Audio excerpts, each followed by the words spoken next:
Dalawang albularyo / minero manggagamot na mining in tandem pa. Baka sa sisingiling halaga, maghuukay sila sa bakuran ng kanilang customer para makuha raw ng mga alaga nilang laman lupa ang sangkatutak na ginto. Jackpot o bokya nga ba ang sinasabing ginto sa bakuran? Dalawang faith healers sa Nueva Ecija tibok sa magkaiwalay na operasyon ay sinagawa ng Criminal Investigation and Detection Unit, Nueva Ecija, Provincial Field Unit o CIDG Nueva Ecija PFU.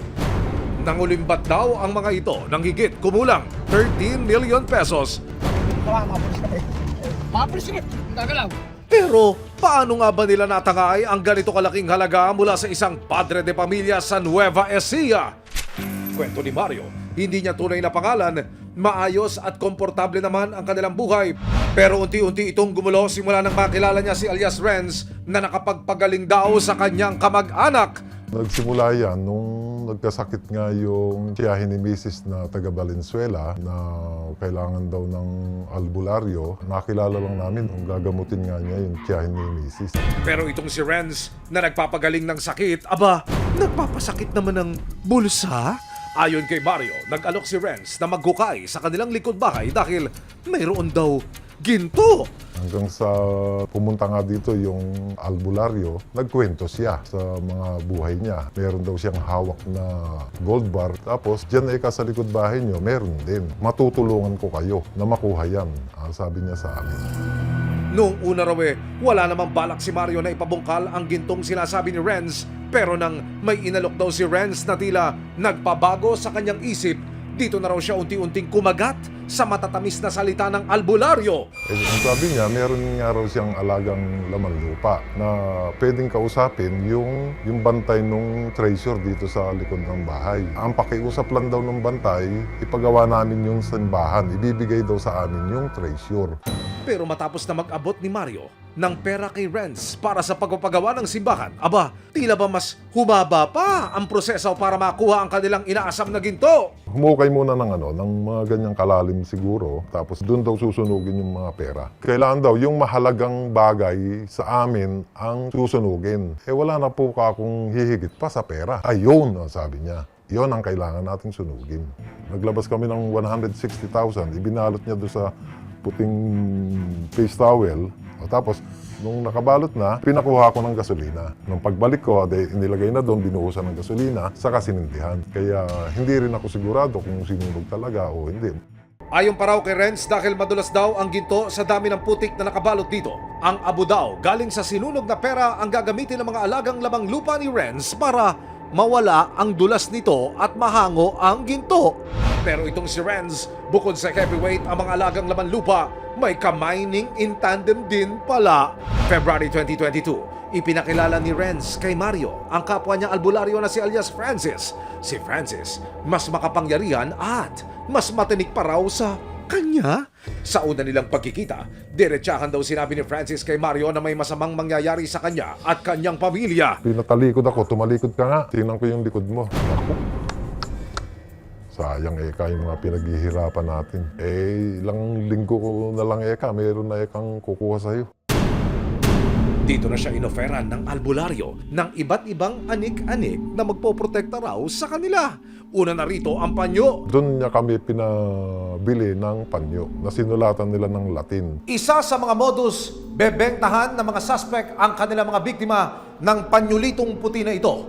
Ito raw ay parang magsisilbing anting-anting bilang proteksyon ng mga bibili o ng mga biktima para sa kanilang mga sarili. Binebentahan din daw ng mga suspect ang mga biktima ng litro-litrong tubig na hindi po bababa sa 100,000 piso ang halaga.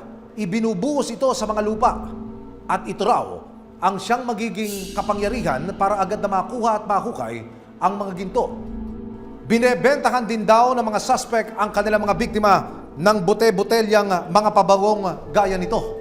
Ang silbi, ito raw ang nagbibigay ng kapangyarihan sa espiritu at kaluluwa ng mga albularyo para maisakatuparan nila ng tama ang paghukay ng mga ginto o gold bar na gaya po nito. Dahil sa takot, nagbigay daw si Mario ng milyong-milyong halaga para mabili ang nasabi ni Francis na mga kagamitan. Bukod sa pera, kinailangan din daw niyang patuloy na magpadala kay Francis para sa ginagawang paghukay ng ginto. Pinapadala raw ni Mario ang pera sa isang alias Edward. Sabi nila, para hindi ka na pumupunta dito sa amin para magdala ng pera, yung nakapangalan lang sa akin, na nakuha namin yung resibo, nasa 4.2 million. Kasama ang resibo, sa unang pagkakataon, binuksan ni Mario ang hukay na lagusan daw ng ginto. Ang hukay na ginawa ng dalawa, umabot lang ng halos isang talampakan. At ang sinasabing ginto na may mahiwagang matandang mga bantay, nowhere to be found. Nang hindi na makontak ni Mario sina Francis at Renz, dito na raw niya napagtanto na tila niloloko na siya ng dalawang manggagamot, kaya naman tinawagan na raw niya si Edward na siyang pinapadalhan niya ng pera. Tinanong ko, natuloy ba noong isang araw na ano po, meron kayong bibilin? Hindi ko naman sinasabi kung yung pabango na bibili kayo ng pabango. Meron kayong bibilin. Ay, hindi po kuya. Pagka po nagpadala kayo sa akin, iniaabot ko lang sa kanya. Wala kaming pinupuntahan. Ay, parang gumuho yung mundo ko noon nung sinabing gano'n ng bata. December 17, 2024, dumulog na si Mario sa CIDG para ireklamo ang nagpapanggap na albularyo/minero na sina Francis at Renz. Sa totoo lang, medyo matagal na talaga tayo hindi nakakarinig ng ganong kwento. But sa aming pagsasaliksik, meron pa na tayong mga kababayan na naniniwala na makakakuha tayo ng mga gold bars. So kasawaing palad, hanggang ngayon, wala silang na ibibigay na gold bars sa ating mga biktima. Agad-agad naming pinunton yung lugar nila at na-confirm namin na nakatira pa rin sila sa bayang iyon. January 21, 2025, dalawang magkaiwalay na entrapment operation ang isinagawa ng CIDG, Nueva Ecija PFU, para tuluyan ng mahuli sina Francis at Renz. 9:30 ng umaga, unang nakipagkita si Mario kasama ang mga kapulisan kay Francis. Makikita sa video ang pagpasok ni Francis sa sasakyan.